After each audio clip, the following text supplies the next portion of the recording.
66 देखते हैं, ये आपका साइंस सब्जेक्ट का है। The actual path of urine in human body, मानव शरीर में यूरिन का जो एक्चुअल पाथ होता है वह किस तरह होता है। आपका देखिए, किडनी, यूरेटर, यूरिनरी ब्लाडर से और यूरेथ्रा को होकर जाता है।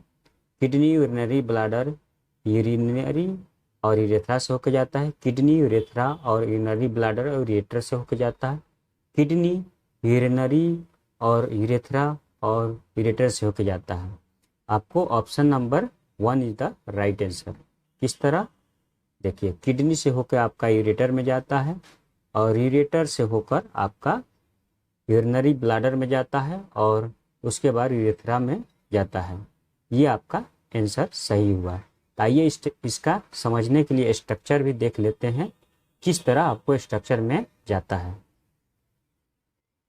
देखिए, ये आपका किडनी का स्ट्रक्चर है, ये किडनी का स्ट्रक्चर है, ये आपका किडनी है और ये यूरेट्रा। आपको यहाँ से आता है यूरेटर में और उसके बाद आता है यूरिनरी ब्लाडर में, उसके बाद यूरेथ्रा में। यही आपका सिंपल ऑप्शन है। ये आपका स्ट्रक्चर कंप्लीट हो चुका, आपका ऑप्शन भी कंप्लीट हो चुका। तो ये आपका 66 का आंसर 1 राइट आंसर है। अगला क्वेश्चन देखने से पहले इसका 66 का एक हिंदी में भी आप लोग देख लीजिए। हिंदी में क्या लिखा हुआ है कि मानव शरीर में मूत्र का वास्तविक मार्ग कहाँ है। तो ऑप्शन डायरेक्ट हम लोग देखते हैं। विक्र यानी कि किडनी, यूरेटर, मूत्र नली, यूरिनरी ब्लाडर, यूरेथ्रा, मूत्र मार्ग, ये आपका आंसर हुआ। अगला क्वेश्चन नंबर 67 देखते हैं। ये आपका 67 है। ए ट्रेन स्टार्ट ए, आपका एक ट्रेन है, ए से स्टार्ट होता है। आपका डेट कितना है, 6/10/2021, 6/10/2021 को 6 तारीख को आपका स्टार्ट होता है। कितना बजे, 22:15 पे। और बी तक पहुंचता है कितना बजे, 9 तारीख को। 9 तारीख को आपको 6 से चलता है और 9 तारीख को पहुंचता है बी पॉइंट पे। आपका बी पॉइंट पे पहुंचता है कितना बजे, 4:15 पे। ये आपका 4:15 पे। आपका 22:15 ये 2 हो जाएगा, 22:15 यह 24 घंटा हो जाएगा। ये आपका क्वेश्चन में जो पूछा है। और फिर 22:15 हम लोग लेंगे, आपका 22:15, तो यहाँ 24 घंटा हो जाएगा, यहाँ टोटल 48 घंटा हो जाएगा। और इधर 22:15 से लेके 4:15, तो 22:15 को हम लोग कन्वर्ट कर देंगे किसमें, 10:15, यानी कि 12 घंटा वाला टाइम में। 10:15 से 4:15 घटाएंगे तो 6 हो जाएगा। तो टोटल हमारा कितना, 54 किलोमीटर आपका चला। 54 घंटा टाइम लगा, आपका 54 घंटा टाइम लगा टोटल। ये आपका सिंपल कैलकुलेशन है, 54 घंटा टाइम लगा। और सीधी सी बात है, आपका 6 तारीख से 9 तारीख को आने में आपका टोटल 54 घंटा टाइम लगा, 54 आवर टाइम लगा। और आपका डिस्टेंस दिया हुआ है कितना, डिस्टेंस आपका 1890 किलोमीटर दिया है। और हम लोग का स्पीड निकालना है, तो स्पीड निकालने 54 से भाग देंगे। और उसके बाद हम लोग कैलकुलेशन करने के बाद आपका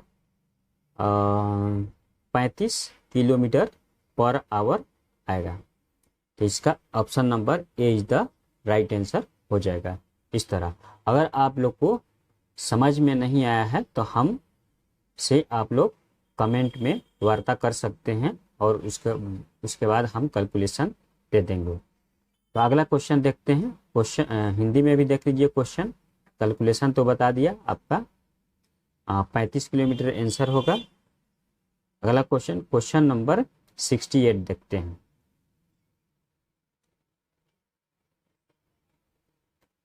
ये आपका 68 क्वेश्चन नंबर है। Consider the following statement.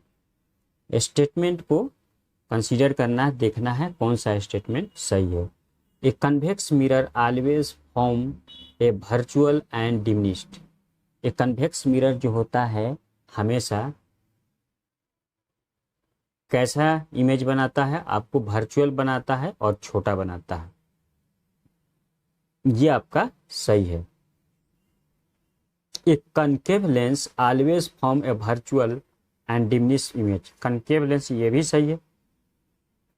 आपको जो कनकेव लेंस होता है वो आपका वर्चुअल और कन्वेक्स मिरर होता है, वर्चुअल एंड डिमिनिश्ड बनाता है। ये दो मिरर के बात कर रहा है। और अगला पॉइंट देखते हैं, concave mirror can form real diminished as well as virtual. ये दोनों नहीं बनाता है। Concave lens while using a magnifier make a real and magnified image. ये भी आपका गलत है, इसीलिए क्वेश्चन के अनुसार A and B option number 3 सही है। तो देखते हैं कि कैसे रियल और वर्चुअल इमेज बनाता है, इसको फिगर के द्वारा देखते हैं। आइए, ये आपका कन्वेक्स मिरर है।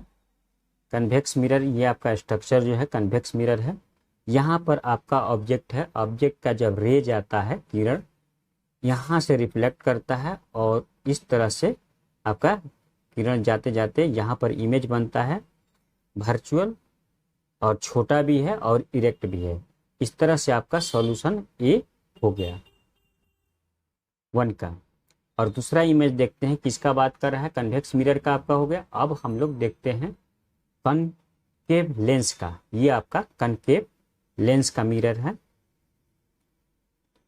ये किसका है, कनकेव लेंस का।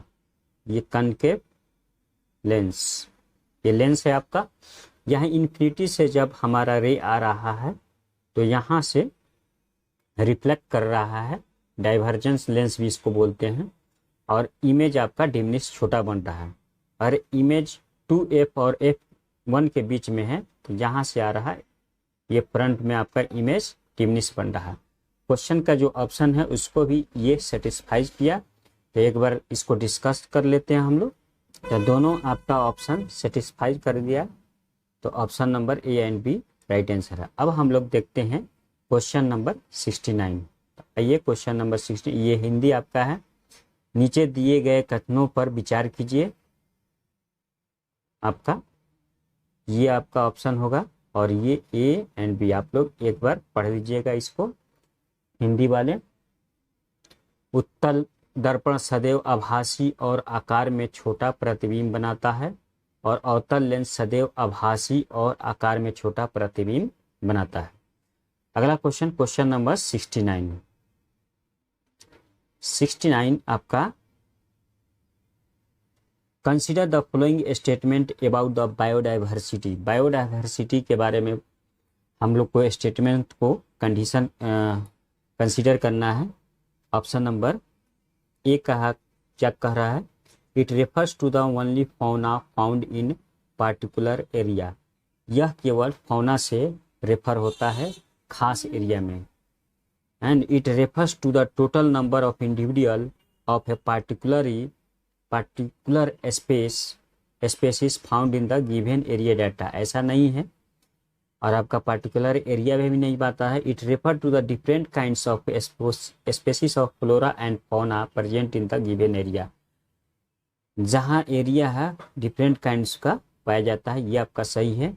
It is a maximum in forest. यह ज़्यादातर फॉरेस्ट में पाया जाता है, इसीलिए ओनली सी एंड डी आपका राइट आंसर है। एक बार इसका हिंदी भी देख लेते हैं, हिंदी में क्या बोलता है। देखिए, जैव विविधता से संबंधित निम्न कथनों पर विचार कीजिए। यह केवल किसी विशेष क्षेत्र में पाए जाने वाले प्राणी जात जीव जंतु का उल्लेख करती है। नहीं, यह किसी दिए गए क्षेत्र में पाए जाने वाली एक विशेष प्रजाति के प्राणियों की कुल संख्या का उल्लेख करते हैं, ये भी नहीं होगा।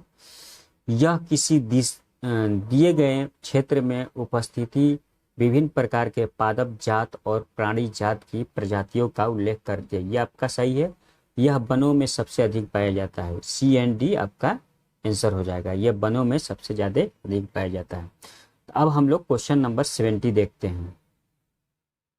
इसमें हम लोग को सिलेक्शन करना है कि इसमें से गलत कौन सा है। Consider the following statement related to the cell and choose the incorrect statement. Cell के बारे में पढ़ना है और इसमें से हम लोग को इनकरेक्ट स्टेटमेंट को चूज करना है जो गलत है। अच्छा, shape of cell are specially related with the function, ये आपका सही है। Cell membrane is a absent in plant cell, आपका प्लांट सेल में सेल मेम्ब्रेन होता है, ये आपका गलत है। Cell wall is a present in the bacteria, bacteria में सेल वाल प्रेजेंट नहीं होता है, ये भी आपका गलत है। Neuron exhibit spindle shape, neuron exhibit spindle shape, आपको स्पिंडल शेप रखता है न्यूरॉन, ये आपका सही है। तो ए एंड डी सही है और जो गलत है आपको इनकरेक्ट पूछ रहा है तो वही आंसर होगा B and D, option number 2 is the right answer. इस तरह से आपका आज का क्वेश्चन समाप्त हुआ है। ये ज़्यादातर हम जो एनसीईआरटी के क्वेश्चन वीडियो बनाए हैं एनसीईआरटी के बेस पे बुक पे, तो वहाँ आप लोग वीडियो देखिएगा तो रिकवर हो जाएगा।